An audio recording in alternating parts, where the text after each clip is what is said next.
Hello guys, welcome back to my YouTube channel. तो last video था तो उसमें हम जैन माता जी के दर्शन किए थे और हर्ष पर्वत पर जाके आए थे। तो उसका वो वीडियो बहुत लंबा हो रहा था, तो उसका नेक्स्ट पार्ट ये है, तो आप इंजॉय कीजिए हमारे साथ में। तो अभी हम जा रहे हैं काजल शिखरा पर्वत पर।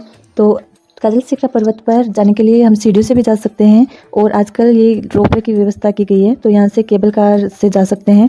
तो अभी हम जा रहे हैं केबल कार के द्वारा काजल शिखरा पर्वत पर। ये ज़्यादा दूरी तो नहीं है, ऐसे भी हम सीढ़ियों से भी जा सकते हैं। तो ऊपर से व्यू कुछ इस प्रकार दिख रहा था, बहुत ज़्यादा शानदार है। ये पूरा रेवासा गांव है जो कि सीकर में पड़ता है। और अभी हम पहुंच गए हैं काजल शिखरा पर्वत पर। तो बाहर निकलते ही ये एक प्रसाद की शॉप दिखी हमें, तो यहाँ से हमने प्रसाद लिया और फिर बढ़े हम आगे की ओर। तो हमने यहाँ पे अच्छे से दर्शन किए। और एक यहाँ पे है एक दीपक जला रहता है जो कि 365 दिन जला रहता है, 24 घंटे जला रहता है। तो उससे जो काजल होता है तो उसको सब लोग आते हैं वो अपनी आँखों में निकालते हैं। तो मैंने भी अपनी आँखों में काजल निकाला और फिर हमने परिक्रमा दी। परिक्रमा में पीछे की साइड में एक नकली शेर बैठाया हुआ था, तो हमने मतलब यहाँ पे फ़ोटो वोटो ली, थोड़ी वीडियो बनाया और फिर हम यहाँ से नीचे का जो दृश्य था वो देखने लग गए। तो ये जो रेवासा गांव है वो चारों ओर पहाड़ों से घिरा हुआ है और बीच में ये रेवासा गांव है। और ये जो गुंबद टाइप दिख रहा है तो वो जैन माता जी का मंदिर है। जो एक दूसरी पहाड़ी दिख रही है सामने, तो वहाँ पे हर्ष पर्वत है। तो हमने वहाँ से कुछ थोड़ी देर रुके और फिर हम निकल गए क्योंकि हमें जाना था खाटू श्याम जी। तो अभी है वो हमने सारे दर्शन सब जगह कर लिए और अभी हम वापस नीचे जाएंगे। तो नीचे जाने के लिए वापस हम केबल कार के द्वारा ही जाएंगे क्योंकि आने जाने की टिकट एक ही होती है। तो जब हम आए थे तो पर पर्सन 120 रुपये लगे थे, तो वापस मतलब आके और वापस उसी में जाना होता है। तो अभी हम जा रहे हैं वापस नीचे।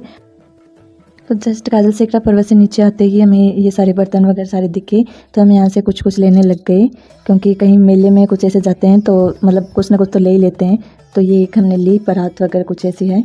तो सारा सामान लेने के बाद में हमें लगी थी भूख, तो हम आ गए होटल में। और ये बहुत तिलक बहुत बड़ा बड़ा दिख रहा था, तो मैं अपना हाथ मुंह धो के आ गई और तिलक निकाल के आ गई। और अब हम वेट कर रहे हैं खाने का। तभी आ गया खाना और खाने में हमने सिंपल रोटी ही ली थी, तो सब्जी रोटी बस यही लिया था। तो हमने खाना वाना खाया और फिर हम आ गए खाटू श्याम जी। और खाटू श्याम जी आते ही मतलब ये तिलक वगैरह निकाल रहे थे बाबा जी, तो हमने भी तिलक निकलवाया। खाटू श्याम जी है वो हम फर्स्ट बार आए थे, तो हमें कुछ पता नहीं था कि मंदिर किधर है क्या है। और ऐसे रील में देखते हैं फूल लेते हुए, तो हमने भी गुलाब के फूल लिए और सबने तिलक निकलवाया। और फिर हम चल पड़े और काफ़ी दूर मतलब इधर ही ऑटो ने उतार दिया था, आगे नहीं जाने देते ऑटो को, तो हम भी आगे पूछ के ऐसे ही जा रहे थे। तो अभी थी दोपहर, तो दोपहर में ज़्यादा भीड़ नहीं रहती है। रास्ते में तो बहुत ज़्यादा भीड़ थी लेकिन लाइन में नहीं लगना पड़ा हमें, और मतलब ऐसे ही शांति से अच्छे से दर्शन हुए।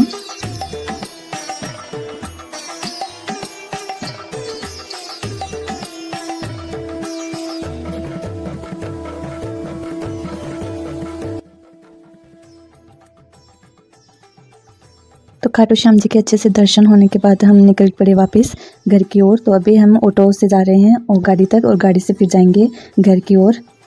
तो खाटू श्याम जी से हम घर की ओर निकल रहे थे, तो बीच में ही एक सांगलिया गांव पड़ता है, तो वहाँ पर है वो आजकल तेजा जी का मंदिर बना हुआ है।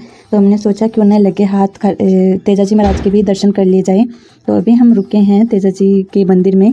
तो ये अभी कुछ दिन पहले ही बना हुआ है, बहुत ज़्यादा शानदार है। अगर आपको मौका मिले तो आप भी ज़रूर जाइएगा।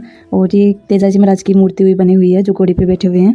और हमने अच्छे से यहाँ पे हाथ जोड़े और फिर चारों ओर घूम के अच्छे से देखे, क्योंकि अभी यहाँ पे बहुत ज़्यादा भीड़ नहीं रहती है, पर आने वाले टाइम में बहुत ज़्यादा भीड़ रहने लग जाएगी इधर भी।